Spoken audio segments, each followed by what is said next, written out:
Hello, everyone. Uh-oh. There we are. Hello, everyone. Welcome back to another episode of Change Talk. My name is Tiffany Jenkins. I am your host.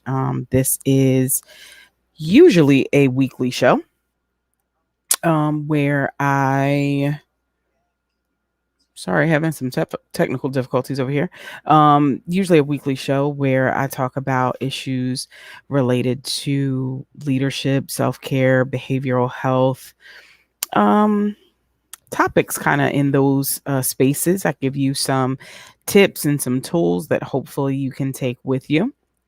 I try to do it every Thursday night. Last Thursday, I wasn't here with you guys. Did miss you though. But we're back this week, and in honor of February being National Heart Month, and it's also Black History Month, which we know. And it is Valentine's Day on Sunday. So we typically associate February, especially this time of year, with love and all the heart stuff. And so I wanted to kind of start a series that I'm calling Matters of the Heart. Tonight, we're going to be talking about ways to improve communication. So, if this is something that you think would be helpful to folks, invite them to come on in and join in the conversation with us. If you happen to join us on the replay, that's fine. Jump right in and catch us as if you were here.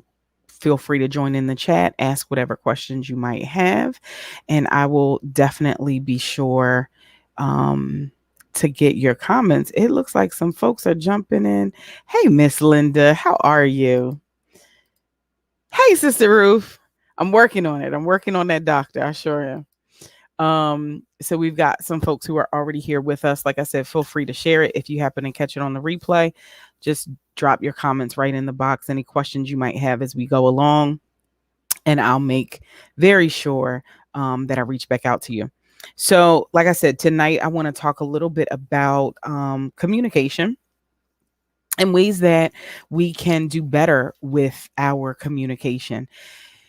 I'm going to be talking about it from a little bit of a different perspective tonight. And you'll see what I mean by that kind of as we go along. I got one of my locks just kind of sticking up here, wants to come in and say hi to everybody. So communication really begins and ends with our thoughts, right? Whenever we try to communicate something, it first forms up here. Before it ever comes out of our mouths, it really starts up here. It's a thought that starts up here. And so how we think ultimately determines not only what we say, but how we say it and when we say it and all of that. If we're thinking, let's say you think that someone has done something to be rude or disrespectful, then the words that you choose to respond with are going to be a little bit different than if you think that someone is talking to you very kindly and with support. It's important then that we look at our thinking, because that same principle applies in the way that we speak to ourselves. And a lot of times we don't even realize the way that we start talking to ourselves, and the negative thoughts and how hard we can be on ourselves, right? We're talking about love and loving everybody else, but sometimes the way we speak to ourselves, we would not speak to anyone that we truly love in that way. So I'm going to share with you a tool that I like to use with my clients when we're talking about, whether we're talking about relationship communication or we're talking about those thoughts and how we speak to ourselves. And it's called the Four Gates of Speech. And it was introduced to me as a Buddhist tradition. And the premise behind it is that if you think of your thoughts as a traveler, right? It's got the thought, what you say has to start with your thoughts, and then it travels out through your mouth. If you think about your words as travelers, think about if that traveler would be able to pass through 4 gates. The first gate is it true? Whatever the thought is that you're thinking, is it true? And I like to use an easy example of when you're in traffic and let's say somebody cuts you off, right? I think road rage is kind of a universal experience. We just have it to varying degrees of intensity. If it's true that that person cut you off, right? Okay, it could pass through the 4 gates. This is where it starts to get a little tricky, though.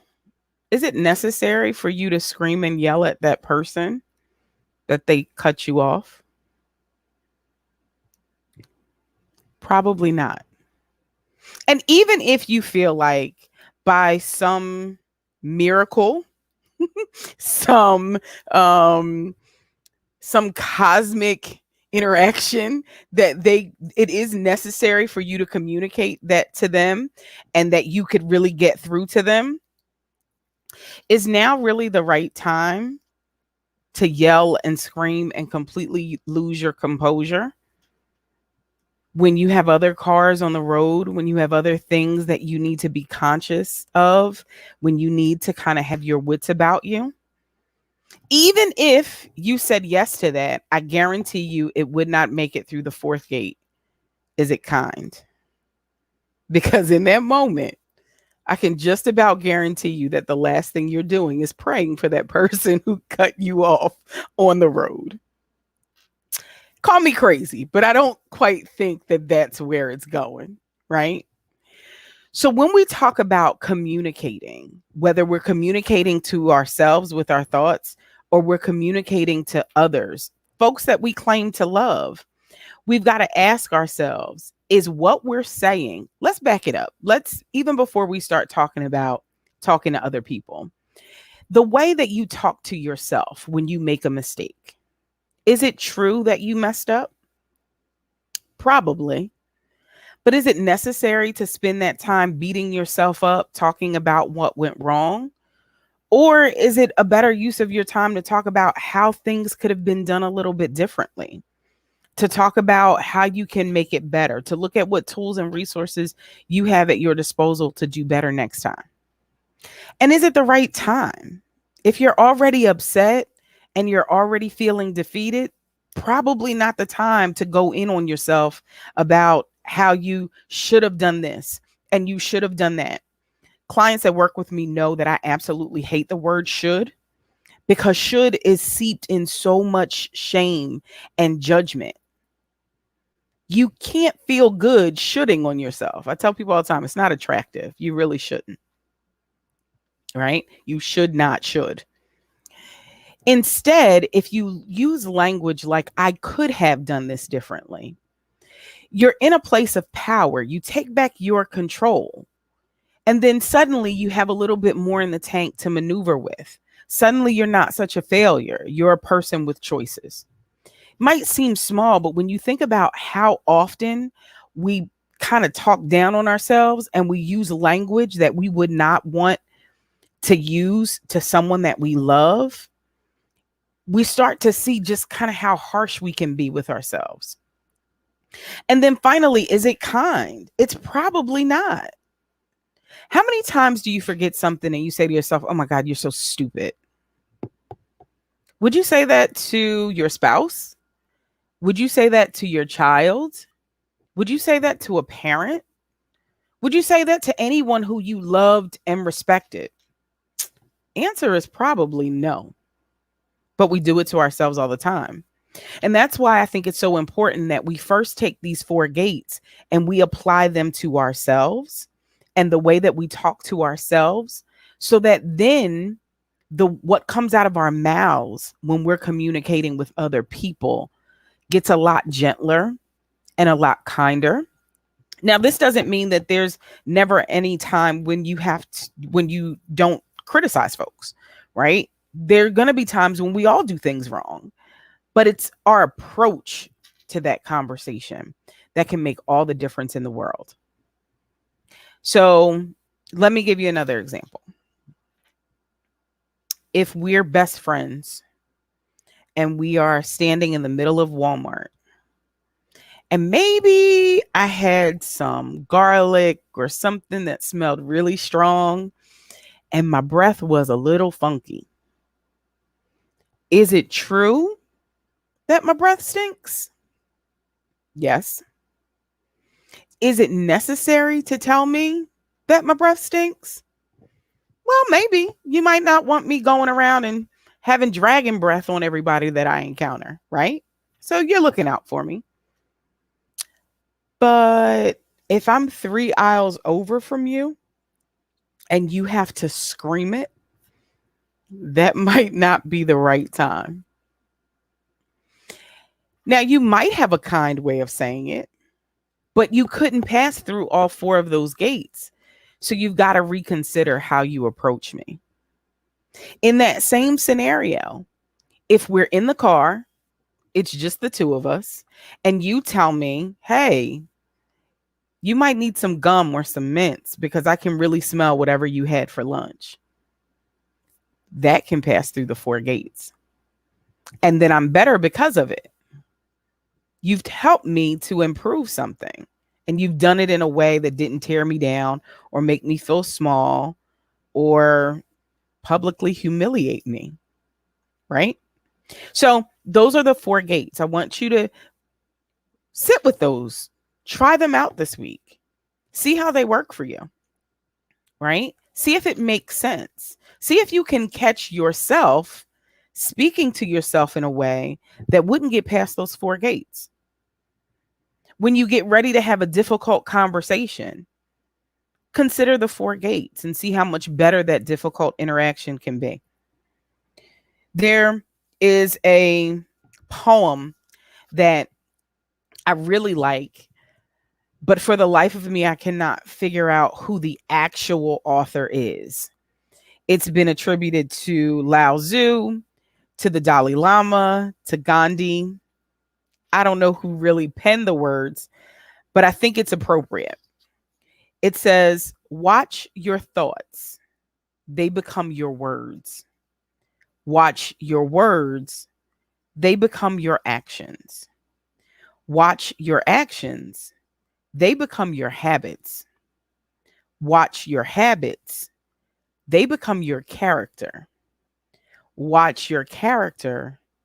It becomes your destiny.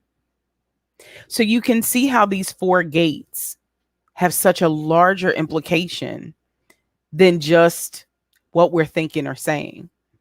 Those thoughts eventually become our destiny. So hopefully that resonates with you in some way. I'm going to check the comments because I have been slacking over here a little bit. Keisha Michelle, inviting everybody in. Thank you so much. Hey, Kia.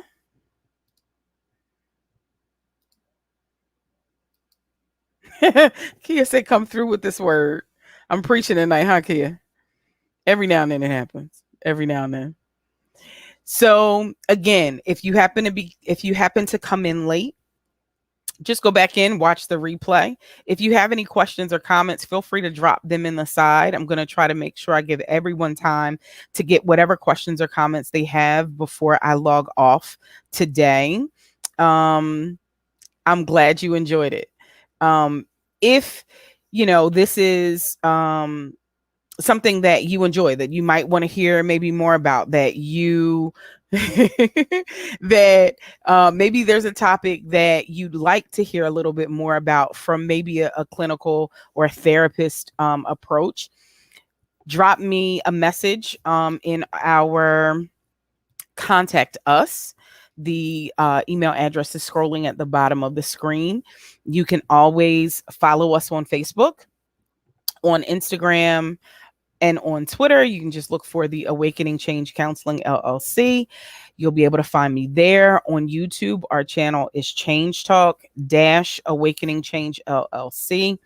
And again, Any questions, comments, concerns, anything you'd like to have a discussion about on one of our Thursday night chats, feel free to drop it in the contact us. And I look forward, gonna just double check. No more comments. So I look forward to seeing you guys again here next week. Can you post the poem? I will as soon as we get off. I think I might find a graphic for it. So I got you. I'll post it. It'll be on, it looks like most of you guys are joining me from Facebook land, so I will make sure that the poem is posted in Facebook land. All right. So again, I am truly grateful for you all joining me this evening. Feel free to share this video with anyone who you think might benefit. And I will see you guys again next week. We're going to talk about some more matters of the heart.